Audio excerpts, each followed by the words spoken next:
And I just want to say that I am here not just as your county council representative, but I'm here as somebody who lives, works, plays right here. I've been living in this area for over 25 years. I've raised my 2 children here who went to Blair High School and spent many afternoons and nights here in downtown Silver Spring. Whether it was when they were young people, and I remember when it was all green out there and we'd come and play and they'd take ballet lessons, or as they got older, going to the Regal or AFI for the first time on their own to see a movie with friends, and spending times when we would celebrate family occasions here. As many of you know, Joe Reynolds, the gentleman who was murdered in December in the Wayne Street garage, hit very close to my family. This murder and other violent instances that have happened hit all of us hard. And whether we know the person or the families personally or we don't, doesn't really matter, because it's an experience, something that impacts all of us here in our community. And that's why we're here today, to come together, to really think about how, as a community, we can come together and not just respond, but be ever more resilient moving forward. And I think I share with many of you the desire to make sure Silver Spring continues to be a place where young people, children, families, young adults, older folks all come and feel safe, enjoying all the things that we have to offer here in Silver Spring. And to do this, we all need to be working together. We're going to talk about how we can do this and what we put in place. And most importantly, what this is about, what we're talking about today, is how we feel here in our home and in our community. And that's what I really want to center today, how each and every one of you are experiencing what is happening and how we can work together. And I know that addressing these issues is going to require each and every one of us. That's why we're here today. It's going to require leadership from our government, our nonprofits, our businesses, our police, our neighbors. It's going to require each of us to act in the short term, as we're seeing the crime and the incidents we're seeing now, and to act to prevent these things in the future, as we look towards how we can address gun safety, how we can address increasing our mental health services, programs for young people, and facing the challenge of housing in our communities. And so it really will take all of us. And again, I just want to say thank you. It's a beautiful Sunday afternoon after 2 very rainy days, so I appreciate all of you taking the time to be with us here today. And I'm going to turn it over now to Council President Evan Glass. So rarely is it this full, the great room, on a beautiful spring Sunday afternoon. And that signifies to all of us how important this issue is. Not only to you, but to us in government, to our nonprofit partners, to our public safety officials. I live in this neighborhood too. I've been here for 25 years. I moved when I graduated from American University. I moved into Summit Hills. Then I moved into a condo, and now my husband and I just live right up Colesville Road inside the Beltway. And I moved here because it was and remains a wonderful place to live, to do business, and to play. And I know the news has caused a lot of concern. I know there's anxiety out there, and that is why we're having this conversation. And I stress, this is a conversation. We want to hear from you. I know you want to hear from us, but equally as important is we need to hear from each other. Because underlying this entire conversation about public safety is making sure that every single one of us feels safe. And we know that we live in this beautifully diverse community and there's diversity of thought. That is what this convening is for each of us to share our thoughts and for us to then take that into action. Whether it's in the FY24 budget that the county executive shared with us just last week to the county council, which we will be deliberating on for the next 2 months, If there are items in there that you think need to be added or supported, please let us know. Whether it's police department issues, whether it's school safety issues, whether it's business supports. It's a $6.8 billion budget. There is a lot in there. And so I encourage you to share your thoughts with us. Some of the other things that are in that budget are supports for our community organizations that are partners with residents and with government to do the social safety work that we need to keep our residents healthy, housed, provide mental health supports. If you have not gone outside into the hall to meet some of those organizations and meet the volunteers and staff who are here, I encourage you to do so. They are incredible partners with us to make sure that everybody is safe in our community. Those organizations are Community Bridges, Identity, the Metro Transit Police, Arts on the Block, the Collaboration Council, Silver Spring Urban District, EveryMind, the Montgomery County Department of Recreation, and Moms Demand Action. They are our partners in this work. And so I ask you to go and meet some of our partners and see how you can plug in with them, help some of them in their vital work, or see how they can help you in your individual communities and neighborhoods as well. I also want to say that this is partnership in county government as well.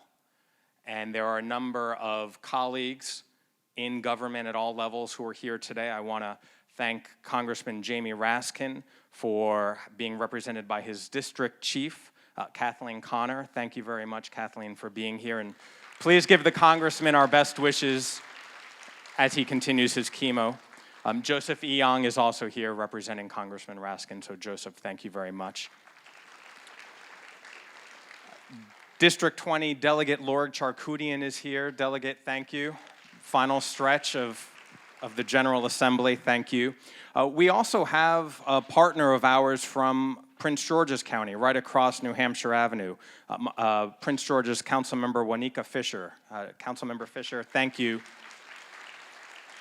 And it is important that you're here recognizing that a lot of these issues or all of these issues affect every single one of us in the DMV, so thank you. We have our what's known as our DCAT or our SAT teams. These are teams of individuals who don't necessarily respond to calls for service, who are doing proactive policing. They are going to spend a lot of their time in the downtown area focused on proactive policing, engaging with businesses, engaging with people walking around, engaging with patrons of businesses, trying to understand what their concerns are, address issues before they happen. They're going to focus a lot of their time in the garages. I know those have been areas where we've had some issues, and so garage safety is very important to us as well. I see Carson Henry here from our urban district. The urban district has also brought on 6 new personnel as well to help increase their visibility, have more people out and about, more eyes and ears on the ground. They've also established a system, an escort system, so if you're in the downtown, you don't feel particularly safe at a certain point, you can notify, you can get an escort from place 1 to place 2 that can help you get there safely as well. Technology, I want to touch on this very briefly. You're going to see, I'm sure seen if you've been down more camera systems. We've also increased our license plate reader systems, and the license plate readers we get a lot of questions about. They're not intended to screen every person coming into the downtown. What they're trying to identify is flags. Stolen vehicles, vehicles that may have been carjacked or stolen previously. They're aimed to try and prevent. Often what happens is people who commit crimes will often use stolen vehicles to do it.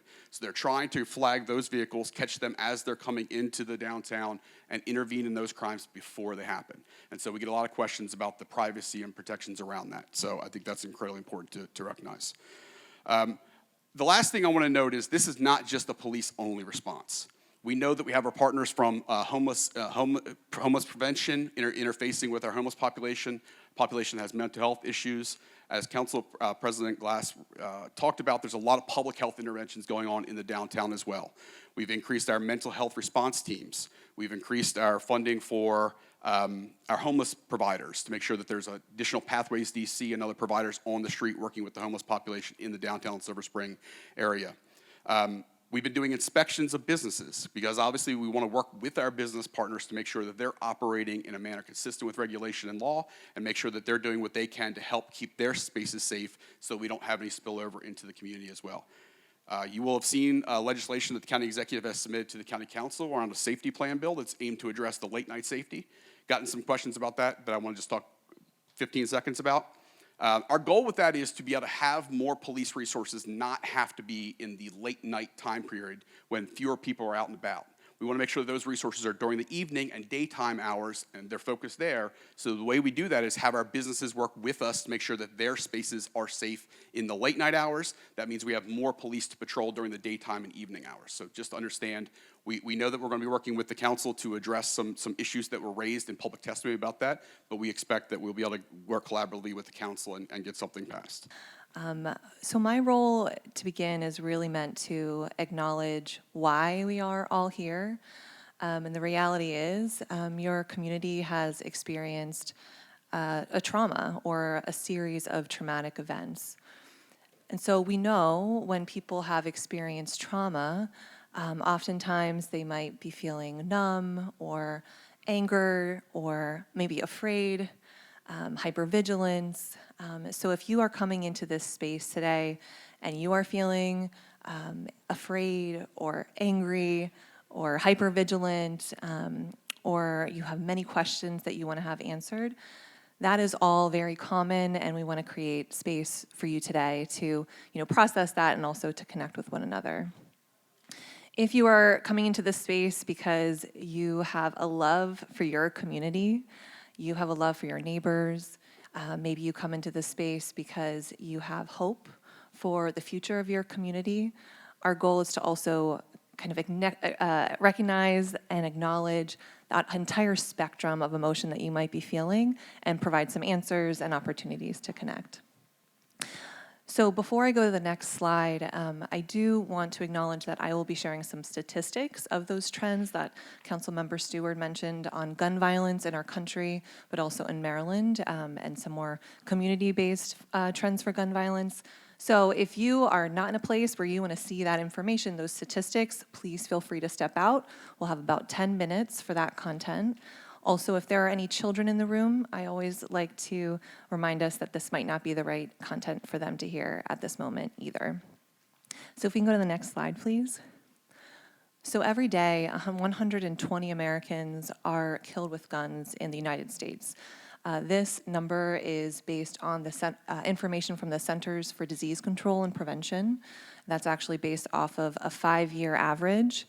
And in that number of 120 Americans, that includes things like homicide, domestic violence, unintentional deaths due to firearms. It also includes suicide by gun. And I just have to say, I started this my work with Everytown for Gun Safety almost 7 years ago. And when I started, that number was nearly 100 Americans are shot and killed every day in our country. Just last year, when I would talk to different communities across our country, that number was 110 Americans. But with the most recent information that came from the Centers for Disease Control and Prevention, it's heartbreaking to know that that number is now 120 Americans every day. Go to the next slide, please. We also know that 59% of adults or someone that they know or care about have experienced gun violence in their lifetime. So when we see a number like that, that means that there are likely a large number of people in this room today who also have lived experience with gun violence and have been personally connected or touched by gun violence. That includes me. My aunt was shot and killed by my uncle in a domestic violence murder-suicide almost 4 years ago now. So if you are coming into this space with your own lived experience of gun violence, you are a survivor yourself, we honor you and we acknowledge your own lived experience. Go to the next slide, please. So gun violence at a glance in Maryland, and again, we only have a few moments, but I wanted to share with you some of what we've been able to learn from a website called everystat.org. You can actually look that up on your phone. It pulls information and data from the Centers for Disease Control and Prevention, as well as city reported data and local and state level data. But we know in an average year, 796 people die by guns in Maryland. That's an average year. Maryland has the highest has the 31st highest rate of gun deaths in the United States. So when you look at, trends across the country, Maryland is ranked 31st. Maryland actually has a notably high rate of gun homicides in the state, and that makes up 63% of all gun deaths in the state. We also know that a rate of 8.9 deaths per 100,000 people makes Maryland the 9th highest rate of gun homicide deaths in the United States. So if you look at that chart that's on the screen now, the red data points on the bottom, those actually represent suicide deaths due to a gun. The dark blue points across the screen are homicides, and you can see the trends for those data points from 2012 to 2021. And then the light blue image, those dots are total gun deaths. So that would include things like unintentional shootings. And again, the trends are going in the wrong direction. If you can go to the next slide. So the rate of gun deaths has increased 54% from 2012 to 2021.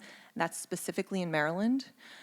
We also know that that's in comparison to 39% increase nationwide. So again, the rate of increase that Maryland is experiencing is actually a higher level of increase compared to the rest of the country. In Maryland, the rate of gun homicides has increased 91% between 2012 to 2021.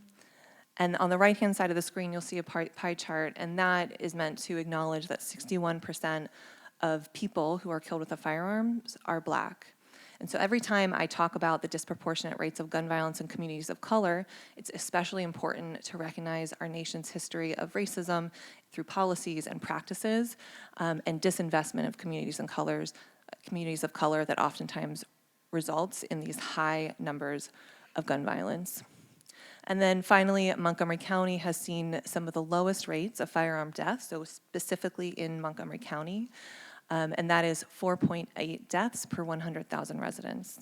Looking even closer, Silver Spring, as a trend, we haven't talked as much about suicide by guns, but we want to acknowledge that lived experience and that reality in our country as well. And we see Maryland's 8th congressional district, this is through congressional districts, experiences an average of 27 firearm suicide deaths per year.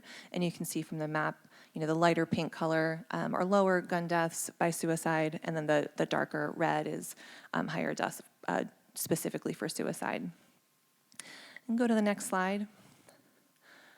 This is just another comparison. I know this is a lot of statistics and information, but if you are interested in learning more about the numbers in your community and in comparison to other communities or states, I encourage you to go to everystat.org where you can actually get this breakdown, and it will cite the where the data is from.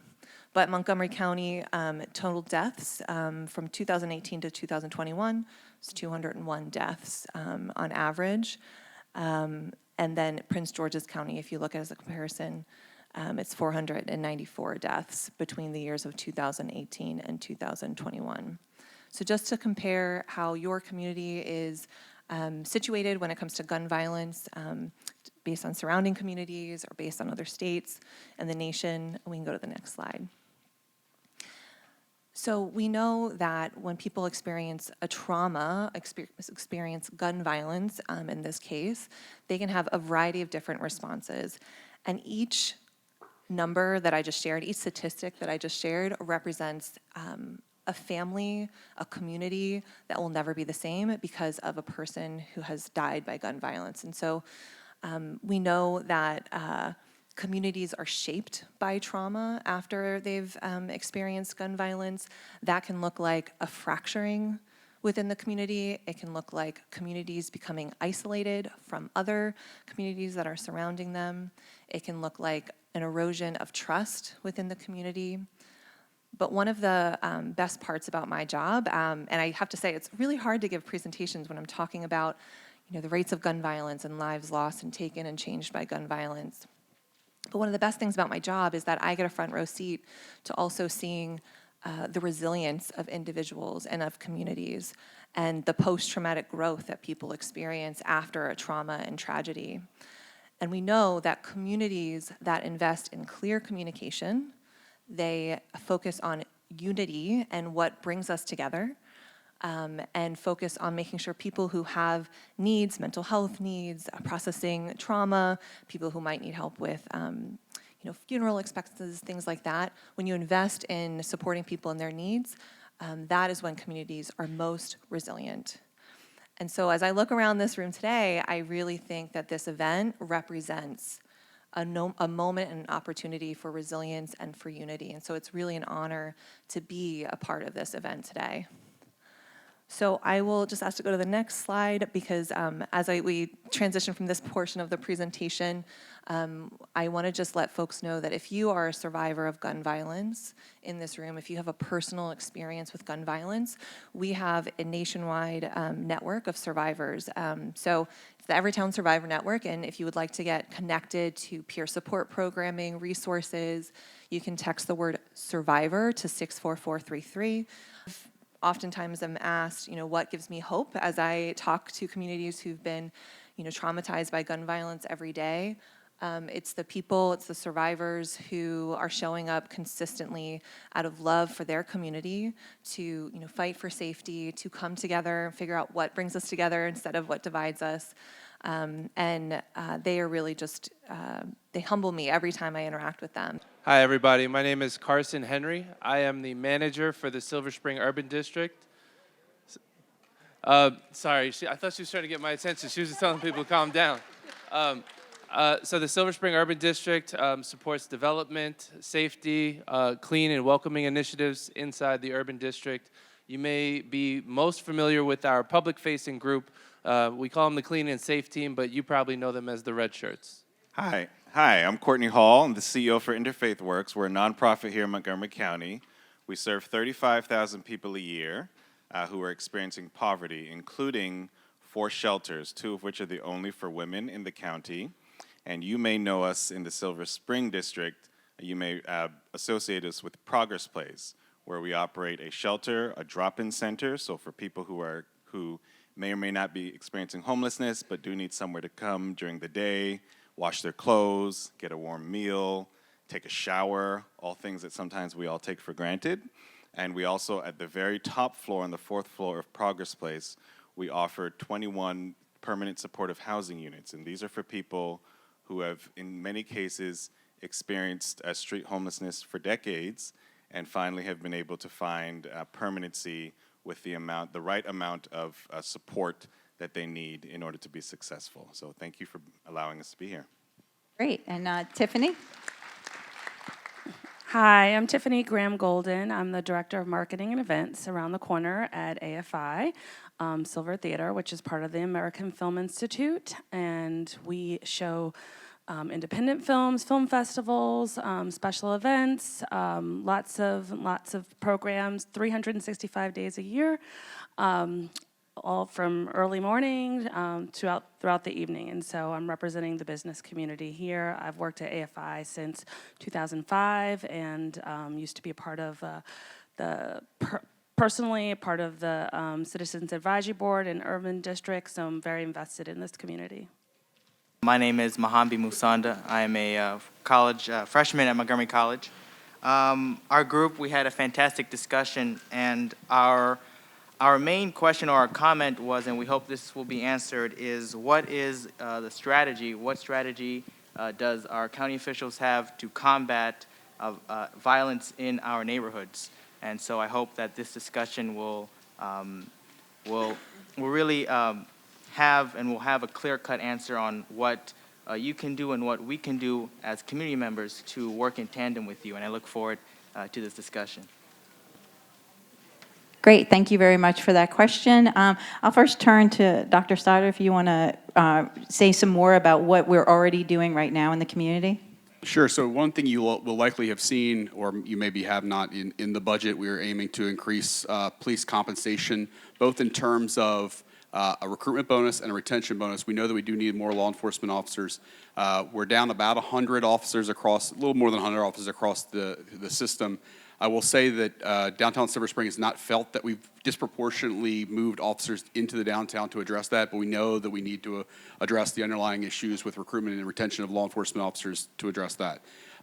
We also are going to expand our mental health response teams. Right now, we're at 3 teams that operate. One team is centered in downtown Silver Spring, but obviously we need more than that. We probably need somewhere in the area of 5 to 8 teams at a minimum to try and really get us to where we need to be with the response times. We know that if there's a mental health call, it can't be a 45-minute wait while the person is in crisis for the responding teams to get there. So we need to recruit more social workers, peers, therapists, and others to expand those teams out, and that's a major effort. We talked about, and maybe I'll let others chime in on the work we're doing to increase our focus on homelessness as well, to try and get more people into the shelters. Obviously, we built the Nibble Street shelter, which is our largest shelter across the county over the last 2 years, and we're looking to make sure we have programming that could aim to improve the lives of the homeless population so that they're not necessarily repetitively on the street causing issues. And so, I'll turn it back. Thank you. Courtney, would you like to add some things? Sure, I'll speak in with respect to homelessness. So I think just to sort of set the context, let's be clear that people who are experiencing homelessness are people, right? And so many of the things that as community members we may perceive as annoyances are people actually living their lives as you and I would because we have our homes, right? I'm not suggesting that it's okay for a community, but I do think it's important to have that context. At a Progress Place, we, during this sort of the cold season, we've been operating what we refer to as overflow shelter, which means that we expand the number of beds that we typically provide for the community so that we really can focus on getting as many people off the street and into a warm place as possible. And while they're at Progress Place, not only do people have a place to sleep, they also have access to case management. People are connected to mental health care, to physical, medical care, connected to work, connected to housing, obviously, is a major part of the work that we do in coordination with the county. So I'd be happy to answer any other questions about that. And I'll just add, the other things, as we're thinking about preventing violence in our communities, is also investing more in workforce development projects and also our youth programs. And I also know in the budget that the county exec has sent over to the county council, there is specifically more money for youth programming here in the Silver Spring area. So Council President Glass, would you like to add anything? I think Dr. Stoddard mentioned the $20,000 signing bonus that we have implemented to increase enrollment within the police force. And our shortage of police officers is not unique to Montgomery County alone. It is a situation that other jurisdictions across the country are facing. But I recently attended the graduation of our last recruiting class. There were approximately 40 or so officers that not only are serving Montgomery County Police Department, but every single department in the county. Montgomery County Police Department, Tacoma Park, Rockville, Gaithersburg, and the Sheriff's Office. And it was a wonderful celebration. The friends and family that were there were so excited to have their children and loved ones serving and protecting us. And Chief Jones said that the $20,000 signing bonus has already had an effect and that there is an increased enrollment, an exponential increase in recruitment for Montgomery County Police Department. So in the future years, we will be closing that gap. And also, I'll close by saying that over the last number of years, the county executive and the council have also provided tax incentives for public service, public safety officials across the board to live here in our own communities. I was actually going to mention the same thing with the tax incentive because I think it's important to have more officers who live and know Montgomery County working in Montgomery County. And so they have to be able to afford to live and work in Montgomery County at the same time. So that's a big thing that has been a focus area for both the council and the county executive as well. And the last thing I wanted to mention is we're in the process of standing up what's called a Violent Crime Information Center, VCIC.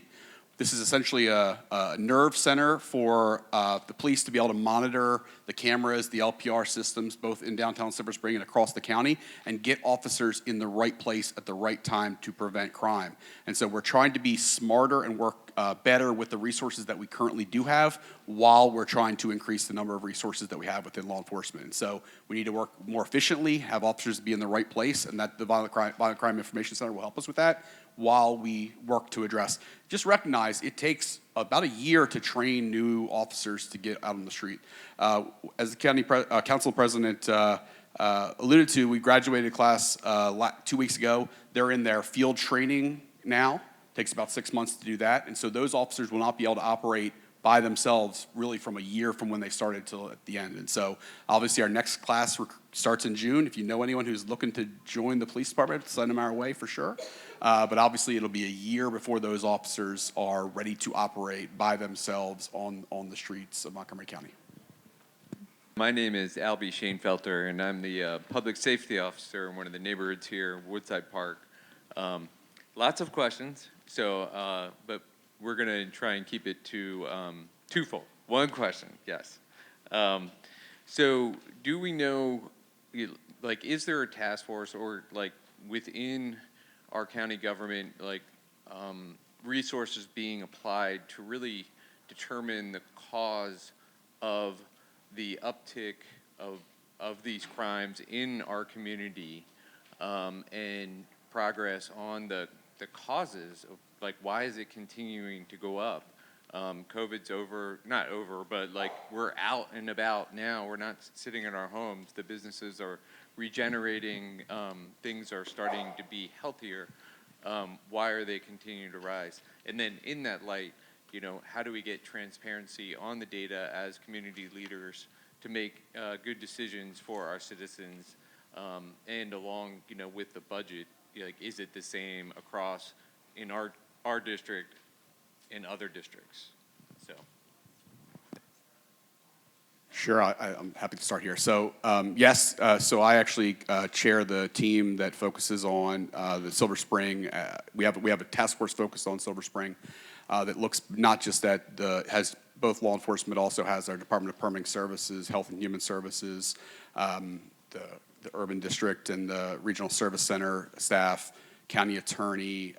We actually had the Alcohol Tobacco Commission at the state as well involved.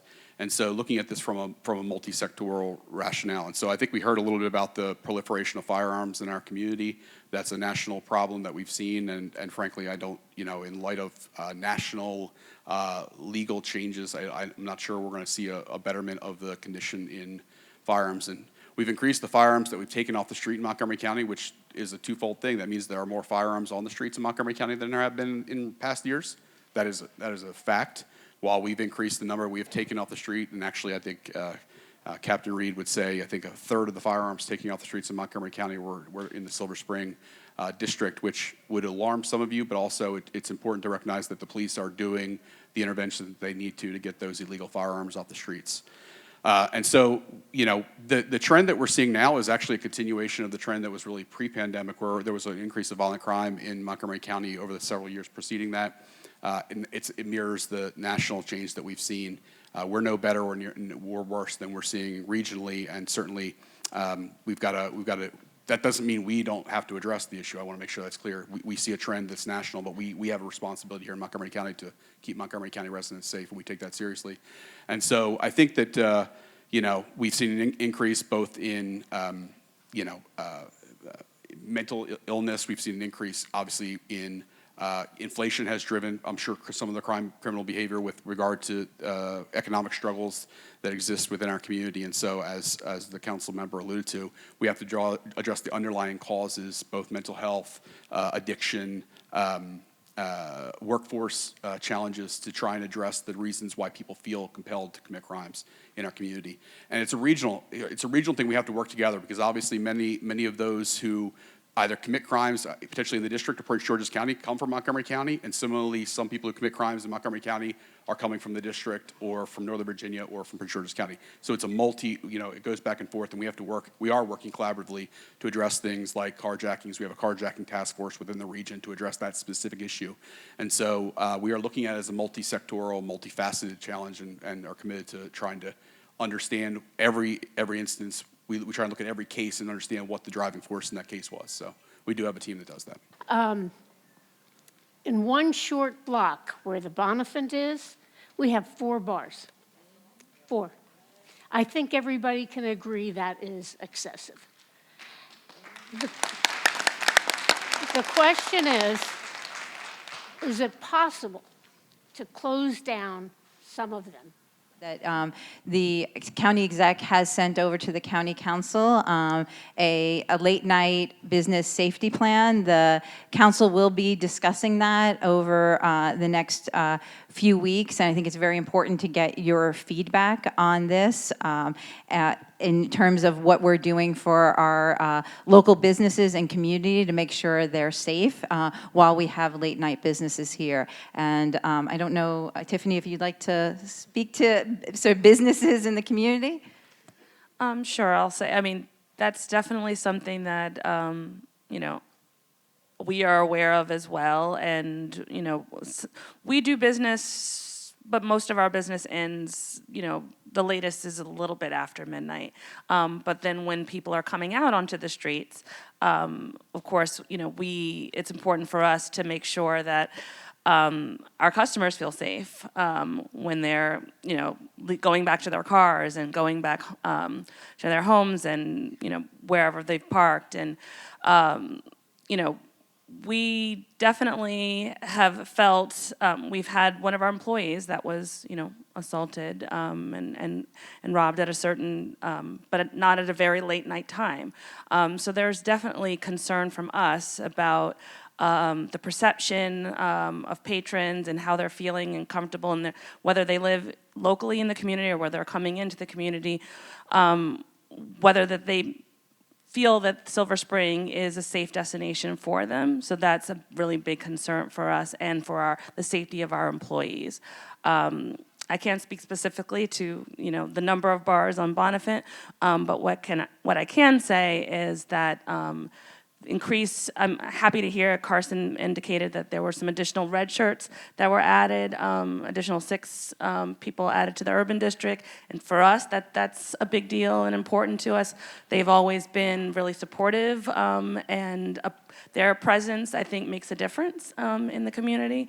And we have had staff call them for escorts when needed, and definitely seeing more police presence is important to us as well.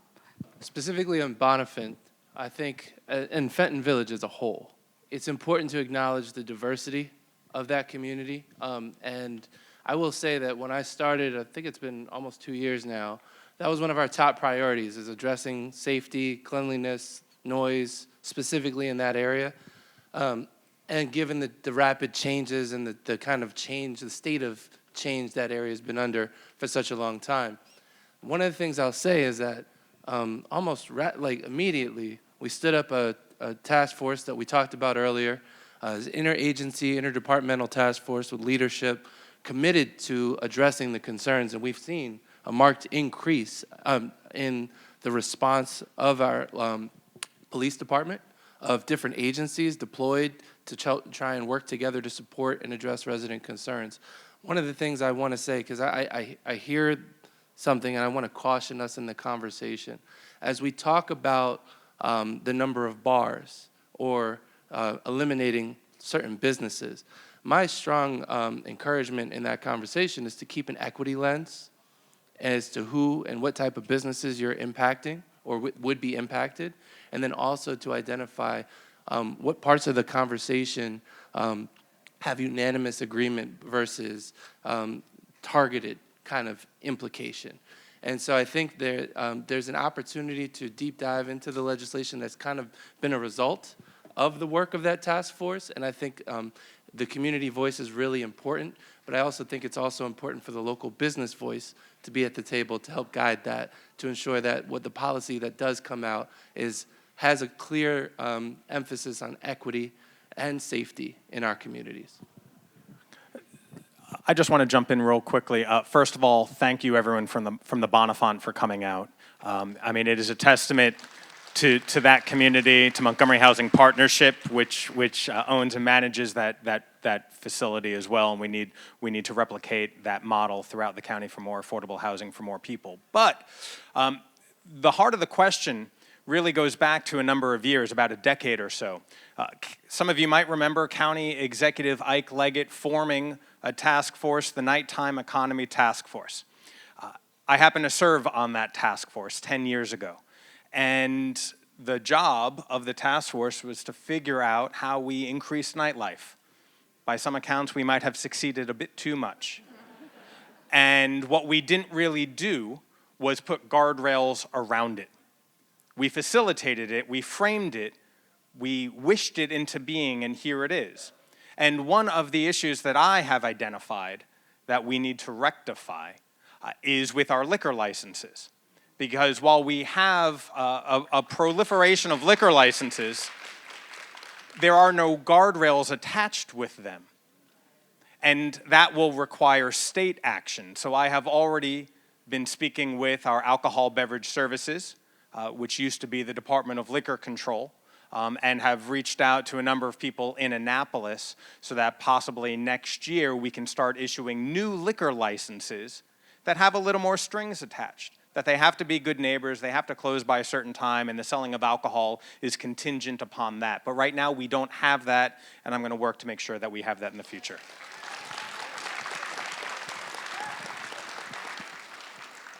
The last thing I want to say on this issue is, and I'm going to keep name dropping Captain Reed. He's been working with several of the bars and restaurants in downtown Silver Spring, and we for the businesses that have voluntarily worked with the department to increase safety, we have seen a dramatic reduction in calls for service. There are some places that we've seen where they were having multiple calls for service every month that we haven't had a call for service in over a year.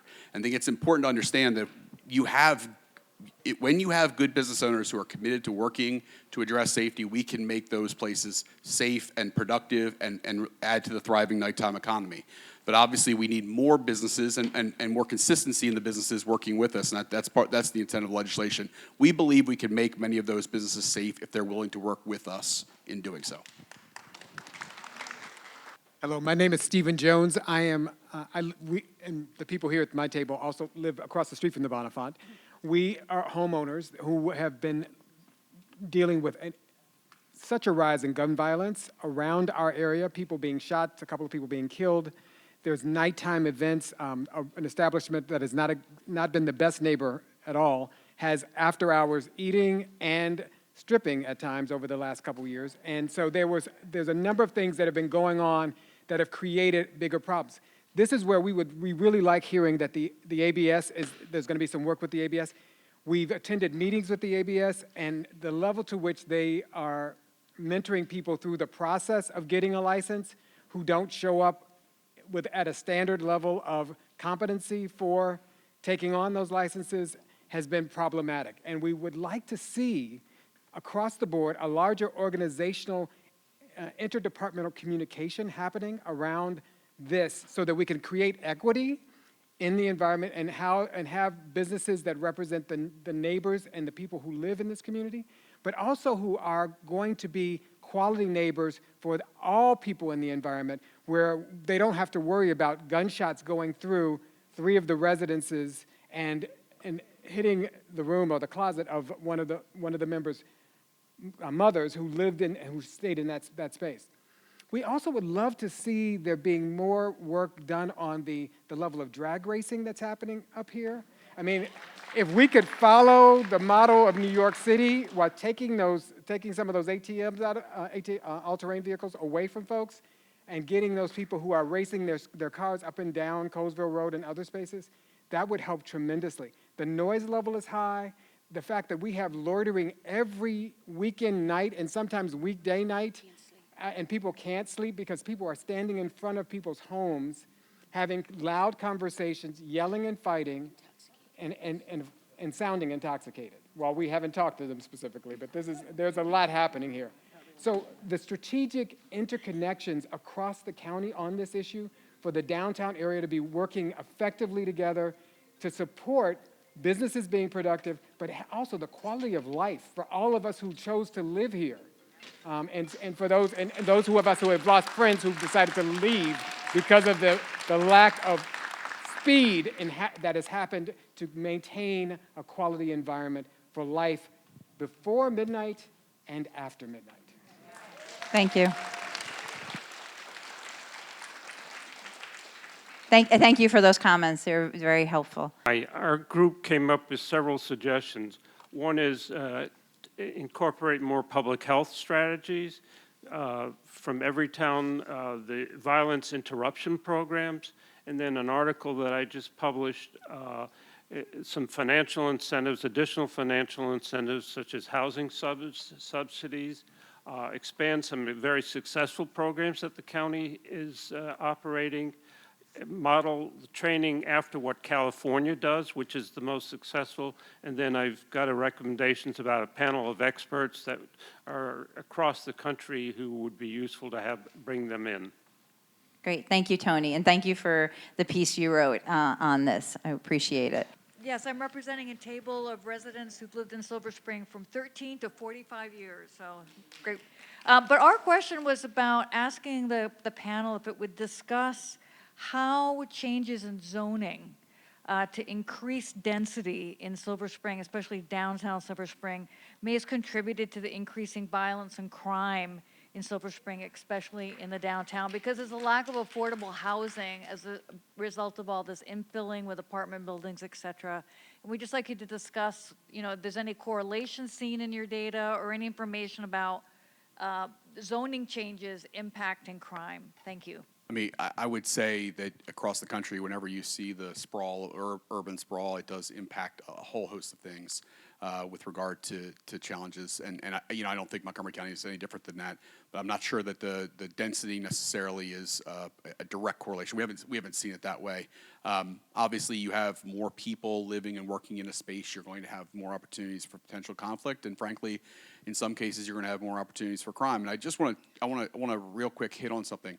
And before I know we're obviously going to run out of time eventually.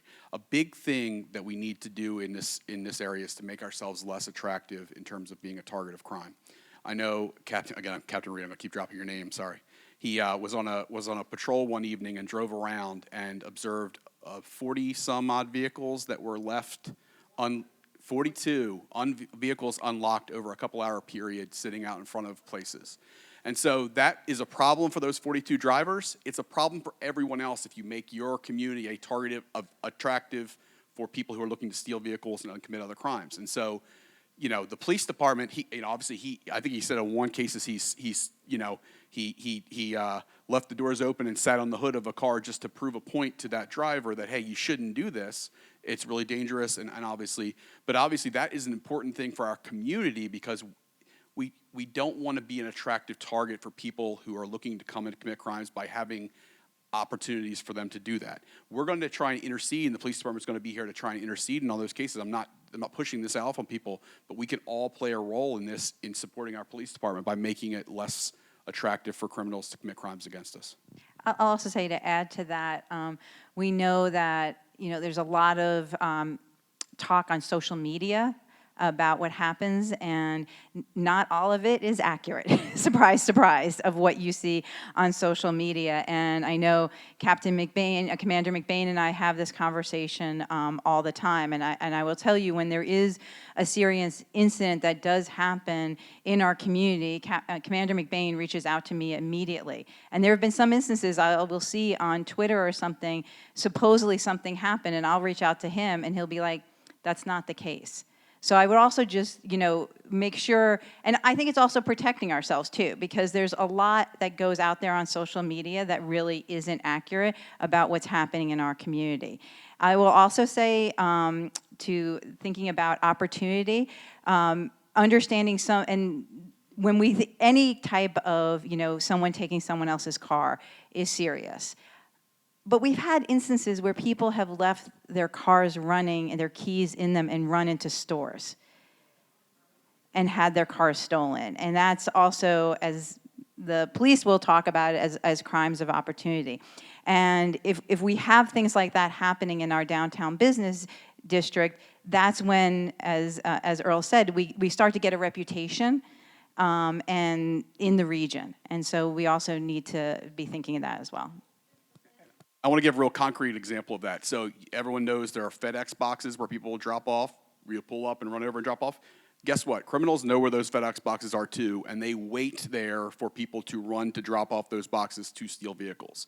So just understand, you think you're running in a couple minutes, but that couple minutes is what that criminal may be waiting for to commit that crime, just so you understand that. And so it's just really important to understand that, there are targets of opportunity that we just do not want to. Thank you. My name is Alicia John. I'm a behavioral scientist, but I'm also a resident. I'm here. Can you hear me? Okay. So my name is Alicia John. I am a behavioral scientist, but I'm also a resident and homeowner here in Silver Spring. And I have the honor of representing my table, where we have people that have been living in Silver Spring for less than 2 years, and those have been living here for over 30 years. And a common thread is that we love this community. We have people that live from Tacoma Park, people live in Kensington who come here because they love patronizing the businesses. They love the environment here. But a common theme is that we're scared of the patterns that we're seeing with the uptick in violence and how that's branding this city that so much of us have loved and invested a lot in.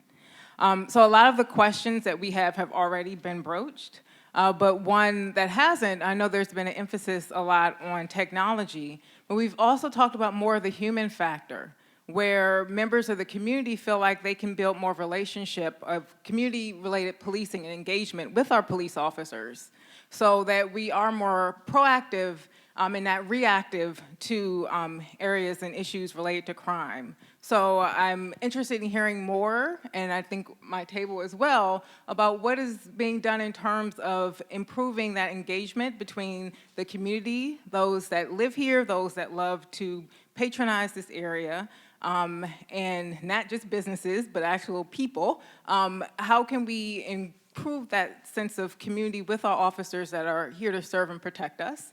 And as an aside, I would also say I do a lot of work in race in the marketplace, and I do not think equity and safety are two mutually exclusive things. You can have a diverse, inclusive, and equitable community that is also very safe. So we shouldn't consider those things as trade-offs. So thank you. So I think the point is well taken, and I think one of the things to acknowledge is that our community, this community, downtown Silver Spring, has a really vibrant, thriving culture. We have wonderful community events that go on. We've got tons of different assets and people in and around the community that are tremendously bought in to what it means to be part of downtown Silver Spring specifically. I will say that especially in the recent shift, we talked about the late night incidents we started seeing. That really marked, I would say, 2021. I know that things are still going on, but lately, a lot of the high-profile things that are coming out in the news have been during the day. And so the police, they can tell you more, and they will tell you more on the walk. They've shifted the strategy, and so the officers, the security guards, and the urban district staff, the clean and safe team, have all stepped up efforts to go and outreach to different parts of the community to hear what's going on. Our team, specifically inside the urban district, is like an extra layer of support that is specifically aimed at supporting downtown Silver Spring. And so you may see them walking around. If you hear, see, know anything, it's really critical that you share that kind of information with us. Like I said, it almost filters in and creates an opportunity to get a full picture of what's going on at any given point in time in our community. I can't tell you how often we are on the phone talking between departments about what's going on, preparing for different events, knowing that when we get a heads up about a community event that's coming down the road that may end up being conflictual, we can do a lot more planning to support the neighborhoods, the communities that are involved, and have a positive, or at least a guided interaction between different parts of our community. Now, I will also say that it's with our community being as diverse as it is, there's always going to be people that want to be a part of it, and they're going to come in, especially in the downtown area. And I think that's also a sign of a thriving community when you're a place that people actually want to be and come to.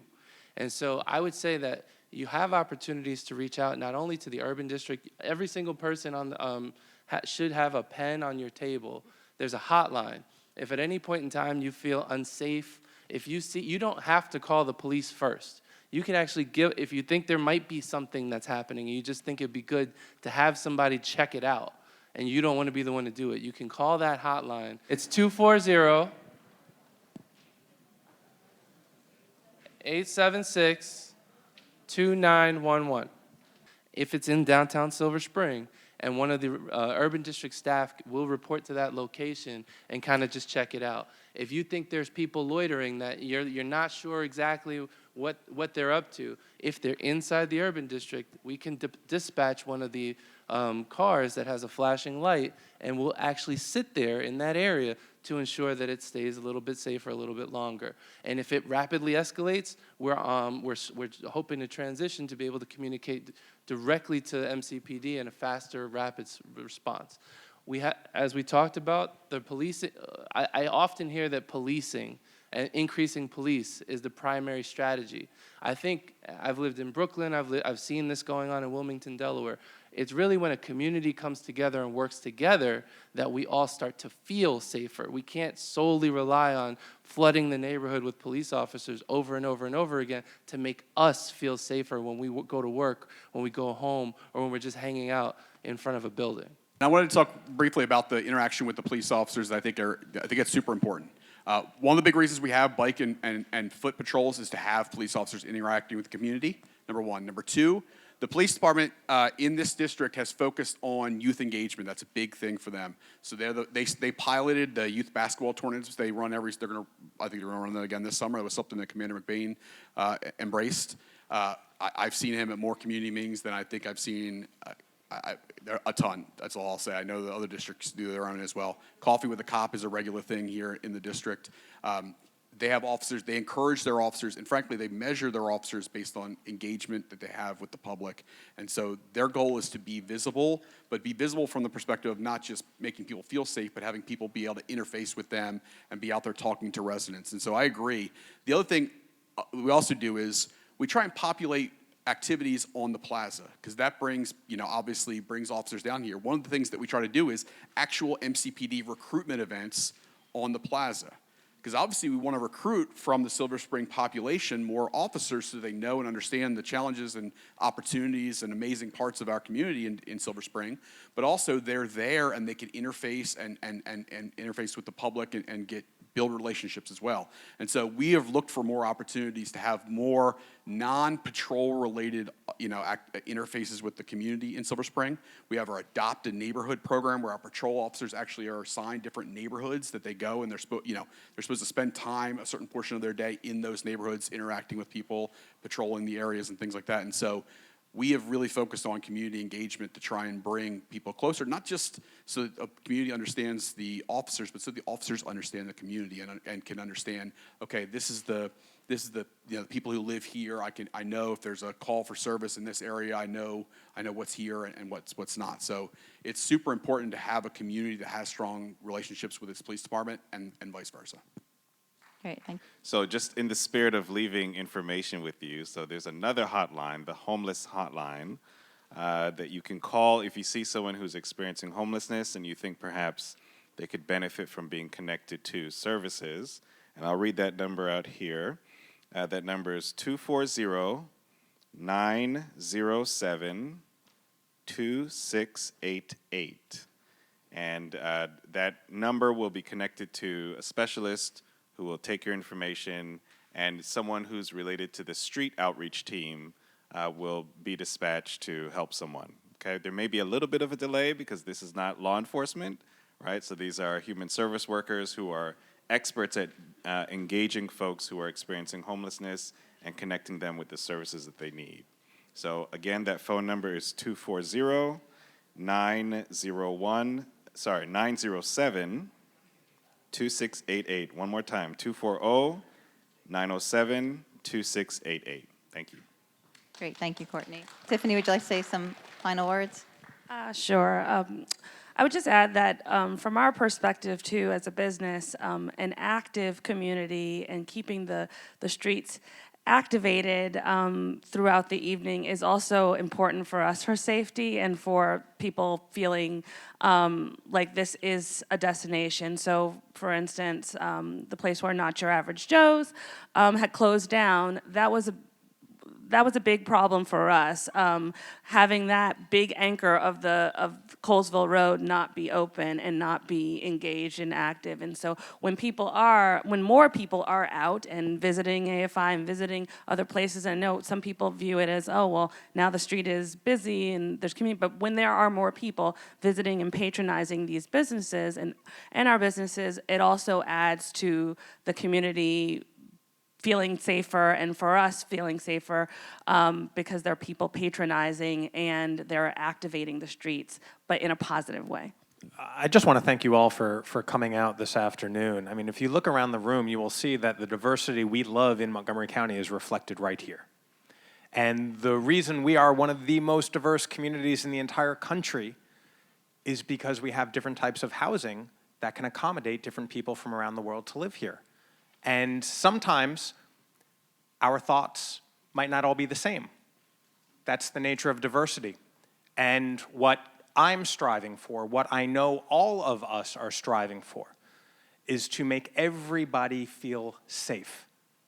And sometimes that means different things, but they're not at odds. That's the conversation that we're having. I encourage you all to look at the county executive's budget. Look at the public safety aspects. Look at the housing, the social services, the business support.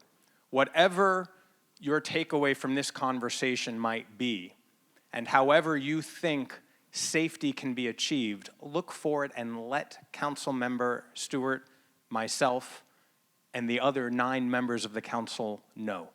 We'll be deliberating over the next 2 months on the $6.8 billion. And for those of you who want to spend more time in this building and want to spend more time with our neighbors in community, log on to the Silver Spring Citizens Advisory Board meeting once a month. Check out the Silver Spring Urban District meeting. There are more than 90 boards, committees, and commissions in Montgomery County. A number of them are relevant right here to Silver Spring. Our business community, our nonprofit sector. Get engaged, get your voice heard, and be partners with us in this work. So thank you all for being here today.